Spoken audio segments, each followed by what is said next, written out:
많이 지내셨습니까? 건강한 하루를 열어주신 우리 하나님을 찬양합니다. 오늘 제목은 누가복음 15장의 이런 것들의 비유에 대하여 말씀을 좀 드리도록 하겠습니다. 성경에서 탕자의 비유는 선한 사마리아인의 비유와 더불어서 우리에게 가장 많이 알려진 비유입니다. 탕자의 비유는 너무나 많이 들으신 비유라고 생각을 합니다. 여러분, 우리가 성경을 읽거나 책을 읽거나 우리가 살아가면서 내가 알고 있는 이야기가 나올 때에 여러분들은 집중하시는 편이십니까? 아니면 내가 알고 있는 거기 때문에 무관심하고 그냥 지나치시는 편이십니까? 답이 두 가지가 있죠, 당연히. 그런데 여러분, 항상 내가 알고 있는 그런 이야기가 TV 드라마를 통해서 나오거나 설교자의 음성을 통해서 나오거나 내가 읽은 책을 통해서나 아니면 성경을 통해서나 그러한 것들이 나오면 마음이 설레이고 그 다음에 또 긴장하고 그 일에 집중하는 그 일을 하셔야 합니다. 왜냐하면 이 내가 알고 있는 것이라 할지라도 집중하고 긴장하고 마음이 설레인다고 하면 하나님께서 매일매일 알고 있는 내용이지만은 우리에게 새로운 메시지를 주신다라고 하는 것입니다.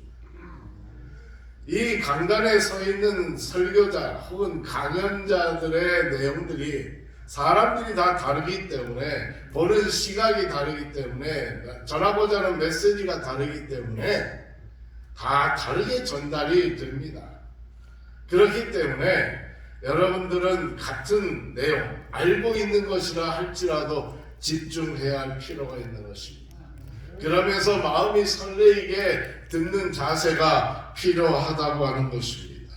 읽고 들여다 볼 때마다 주님은 새롭게 은혜를 주시기 때문입니다.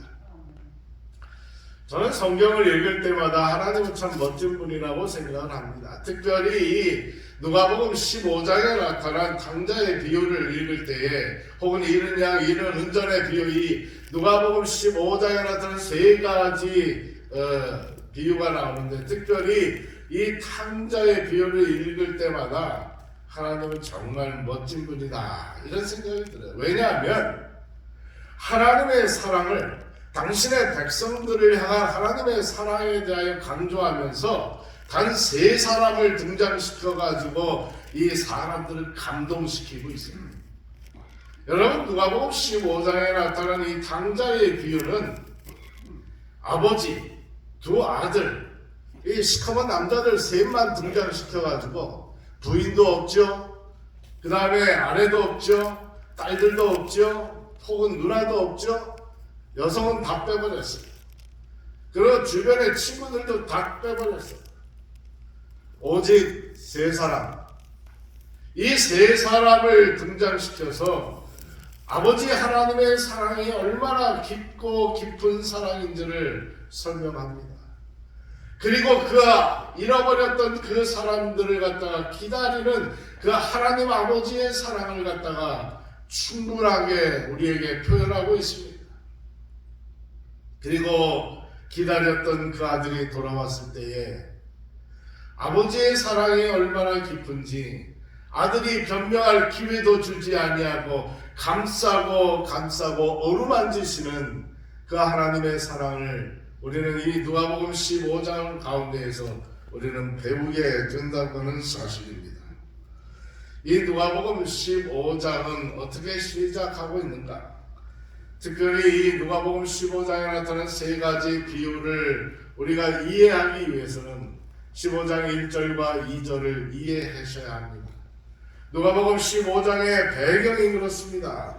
모든 세리와 죄인들이 말씀을 들으러 가까이 나아오니 바리새인과 서기관들이 원망하여 가로되 이 사람이 죄인을 영접하고 음식을 같이 먹는다 하더라. 그리고 나서 예수께서 저희에게 이 비유로 이르시되라고 시작합니다. 여기 뭐라고 표현하세요? 모든 세리와 죄인들이 말씀을 들으러 가까이 나오니. 그 당시에 이 죄인들과 세리들과 창기들이 하나님의 말씀을 들으러 나오는 것을 상당히 거부와 반응을 일으킨 사람들이 있어요. 누구예요? 이전에 나타난 바리새인들과 서기관들이다 라고 표현하고 있습니다. 바리새인들과 서기관들이 세리들과 죄인들과 창기들이 하나님 앞에 나와서 말씀을 들으러 나오는 것을 싫어했다라고 하는 것입니다. 이 자리에 앉아 계신 여러분들에게 좀 여쭤보겠습니다. 여러분 마음 가운데 이 자리에 나오면 좀 꺼려 하시는 대상들, 그런 분들이 계시나요? 여러분의 가족 중에서, 혹은 우리 병원에서 지내시면서 알게 된 환우들, 또 여러 사람들, 여러분 곰곰이 생각해 보십시오. 과거에 여러분의 삶의 그 여정 가운데에서 저 사람만큼은 저 예수 안 믿었으면 좋겠다. 저 사람만큼은 나랑 같은 교회 안 다녔으면 좋겠다. 저 사람이 내 교회 나오니 불편하다. 그런 마음들이 있으셨습니까? 바리새인들과 서기관들의 마음이라는 것입니다. 정말로 하나님의 말씀을 갈급하고 하나님의 사랑을 얻기 위해서 주의 성전을 찾고자 하는 죄인들과 세리들과 창기들이 하나님의 말씀을 들으러 나오지만은 그 사람들을 거부하고 그 사람들이 교회 나오는 것을, 하나님의 말씀을 듣는 것을 좋아하지 아니했던 사람들이 오늘 여러분과 제가 되지 않기를 간절히 소망합니다. 예수께서 비유로 말씀하시고 시작하신 게 이른 양의 비유입니다.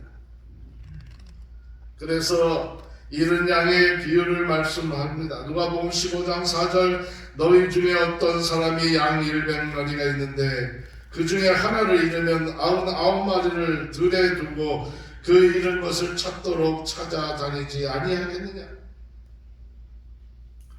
여기 양의 주인으로 묘사된 하나님은 결코 포기하지 아니하시고 그 잃은 양 한 마리를 찾기 위해서 헤매고 또 헤맨다. 그래서 결국은 그 잃은 양을 찾아내신다라고 하는 내용입니다. 하나님께서 잃어버린 바 된 여러분들을 찾기 위해서 오늘도 여러분 마음 가운데, 여러분의 심령 속에 호소하고 계신다라고 하는 것입니다. 뭐예요? 돌아오라는 것입니다. 내가 너를 찾기 위해서 기다렸으니 돌아와라. 하나님의 음성을 들은 즉시 하나님의 품으로 돌아오라고 하나님은 오늘도 호소하고 계신다라고 하는 것입니다. 유대인들의 우화집에 보면 하나님과 천사의 대화 장면이 소개되어 있습니다. 하나님께서 세상을 창조하시기 전에 천사들과 대화를 하면서 던진 질문입니다. 내가 세상을 창조하고 어떤 데는 인간들을 좀 만들려고 하는데 너희들은 어떻게 생각하느냐라고 천사들에게 물었습니다. 그때 이 의의 천사가 대답합니다. 하나님, 인간들은 절대 창조하지 마십시오.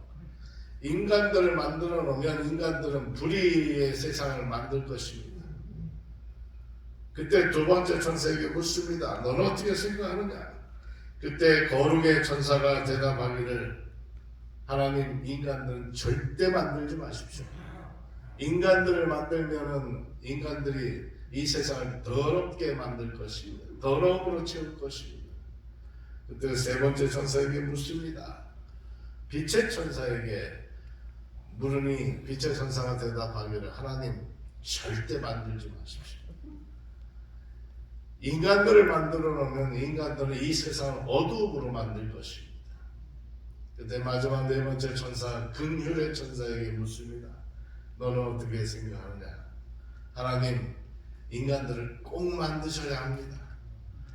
인간들을 만들면 때로는 불의하고 때로는 어둡고 때로는 이 세상을 더러움으로 만들 수 있겠지만은 제가 더럽고 불의하고 그렇고 하나님을 거절하는 그 모든 사람들에게 하나님의 사랑을 좀 가르쳐 주겠습니다. 그래서 그 사람들로 하여금 마음을 새롭게 변화시키도록 하겠습니다. 그러니 하나님 인간들을 꼭 만드셔야 합니다 라고 이야기했습니다. 여러분, 하나님은 아직도 우리를 버리지 아니하시고 하나님은 우리를 아직도 잊어버리지 아니하시고 여러분의 심령 속에 계속해서 호소하시고 여러분들이 하나님의 사랑을 깨닫도록 기다리고 계시다고 하는 사실입니다. 아멘. 누가복음 15장의 비유들이 그러한 내용들입니다. 잃은 양의 비유, 잃은 은전의 비유, 잃은 아들의 비유, 이 세 가지 비유의 공통점은 잃어버렸다라고 하는 것입니다. 근데 이런 잃은 양의 비유는 자기 스스로 목자를 떠났습니다. 자기 스스로 하나님 싫어서 떠났습니다. 하나님께서 계속해서 호소하시고 심령 속에 하나님의 사랑을 깨달으라고 계속해서 말씀하셨지만 난 그거 싫어요 하고 떠났습니다. 그러나 하나님은 찾으러 나가셨습니다. 그리고 결국에는 그 잃은 양을 찾아 돌아오셨습니다.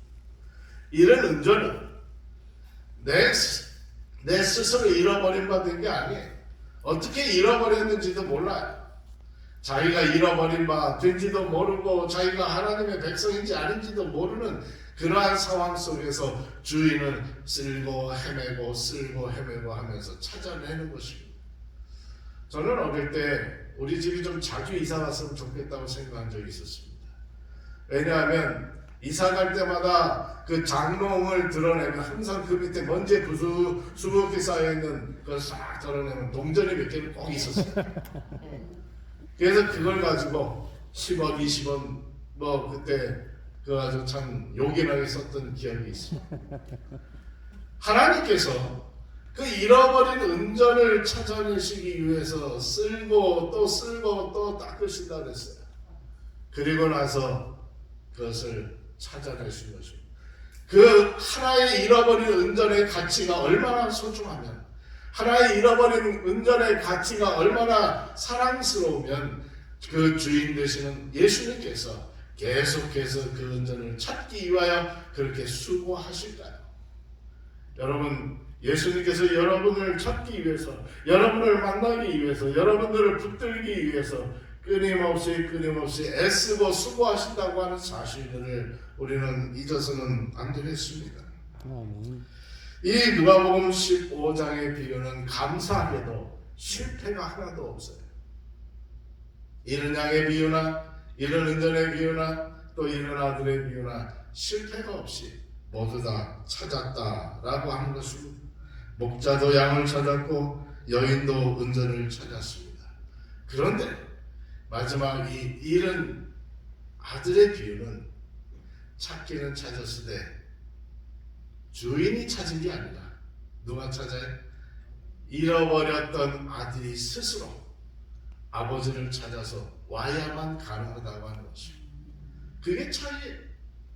이 잃어버려진 이 아들은 이에 일어나서 자기 스스로 자기의 여러 가지 경험 속에서 이제 시련을 당하고 고통을 당하고 그런 가운데서 모든 것을 다 잃어버렸을 때 이에 일어나서 그러면서 자기 아버지와 함께 살았던 그 추억들을 더듬기 시작을 합니다. 내 아버지 집에는 그 수많은 종들이 나보다 더 잘 먹고 잘 살고 잘 입는데 나는 이것이 도대체 무엇이냐라고 하는 것입니다.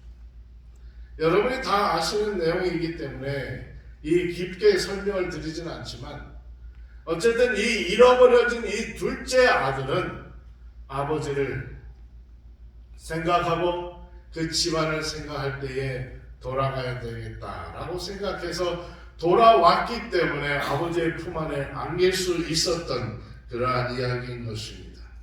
여러분, 이 누가복음 15장의 탕자의 비유의 가운데에서 이 특별히 둘째 아들이 무엇이라고 얘기하냐면 아버지, 저에게 돌아올 유산 분깃 그것을 좀 미리 주십시오라고 합니다. 그 당시 이 유대인의 유산법에 따르면 관례에 따르면 아버지의 유산을 미리 달라고 하는 것은 아주 불효한 일이었습니다. 이 아버지가 시퍼렇게 살아있는데 유산을 미리 달라고 하는 것은 아버지 빨리 죽으십시오라는 말이라고 똑같다라는 것입니다. 그렇기 때문에 이 아들이 얘기한 이것은 당시에 관습으로 보면 대단히 필연적인 그러한 행동이었고 그러한 결과물이어서 동네 사람들에게 맞아 죽을 일이었지만은 그러나 아버지는 그것을 다 수용하셨습니다. 그리고 그 유산을 떼어줍니다. 이 둘째 아들이 그 유산들을 다 정리해가지고 먼 나라로 갔다라고 성경은 표현하고 있습니다.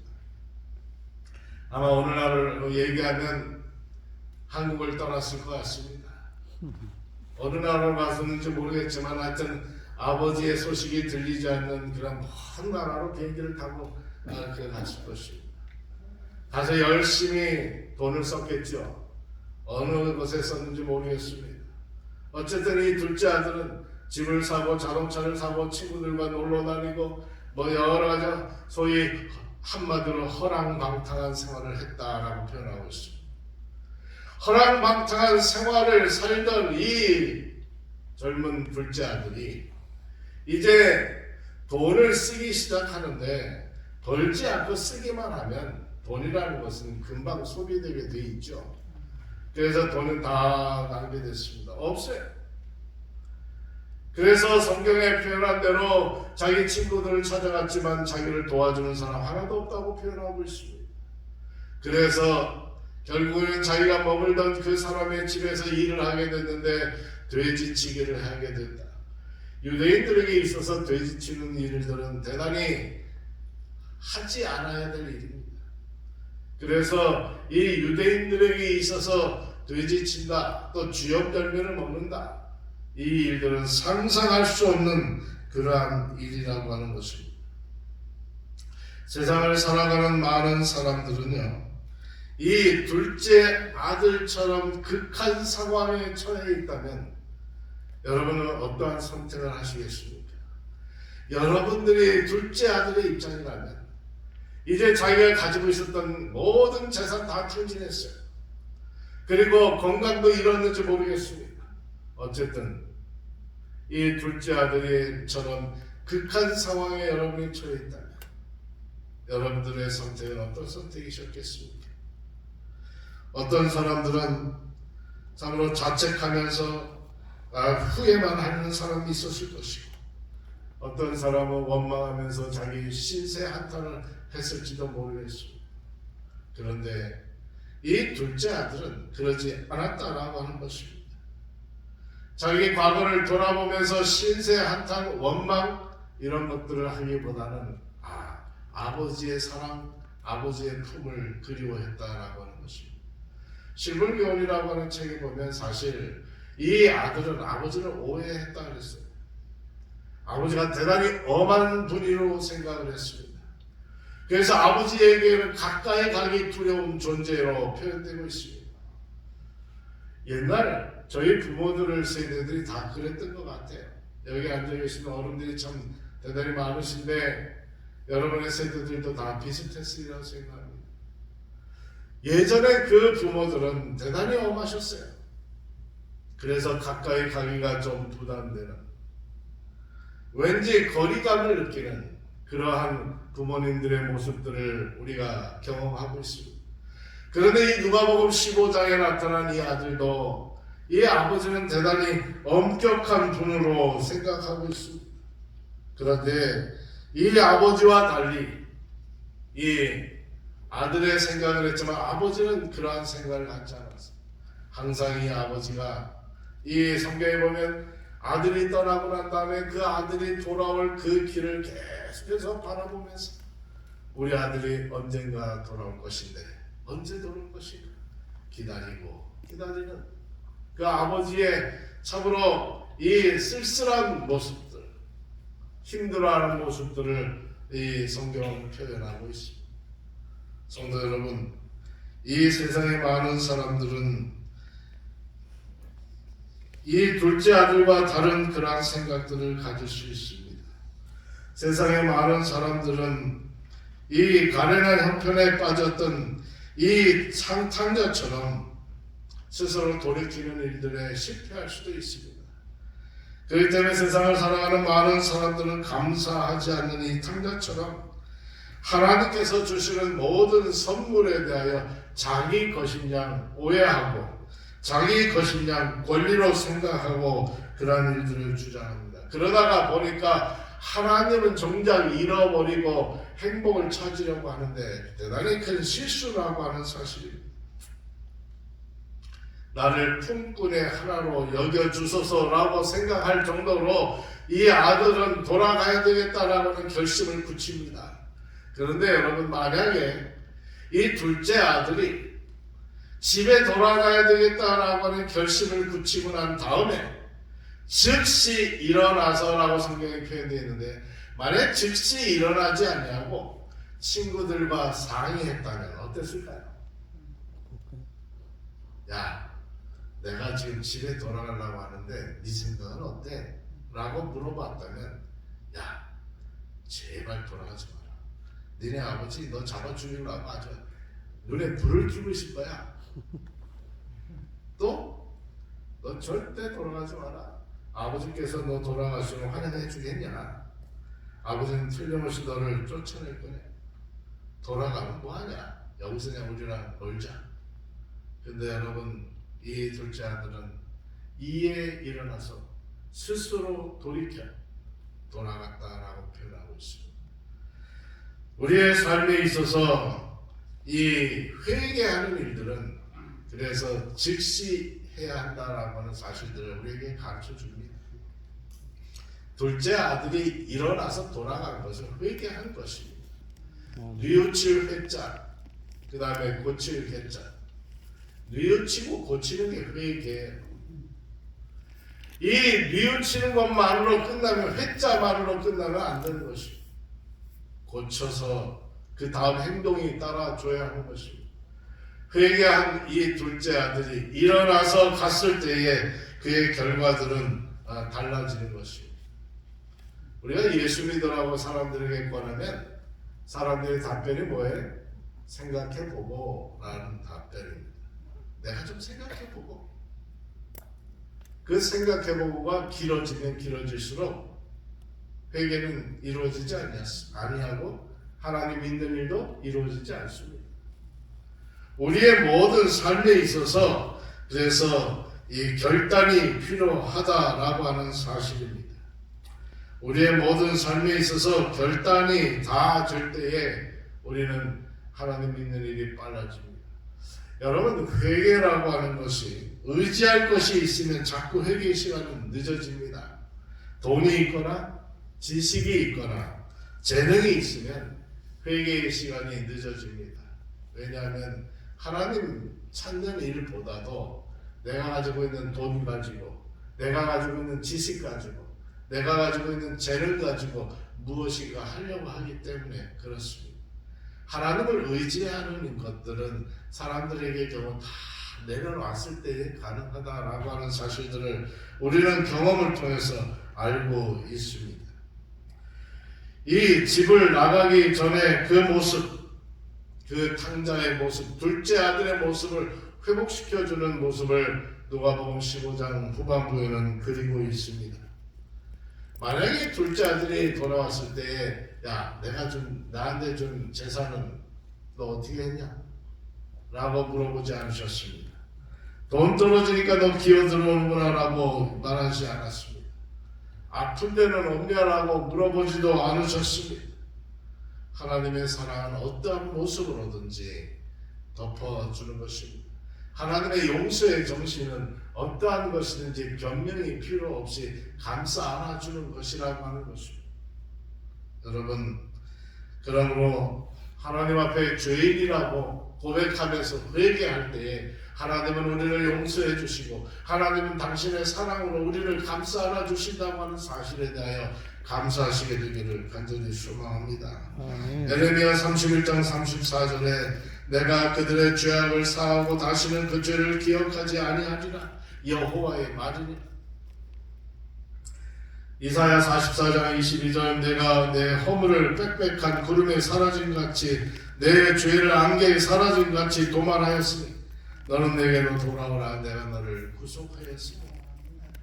하나님께서 오늘 여러분들을 부르시고 또 우리를 용서하시고 우리를 하나님의 사랑으로 안아주신다고 말씀하십니다.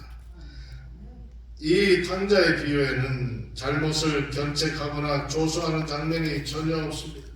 오히려 용서하시고 사랑하시는 장면만이 있습니다.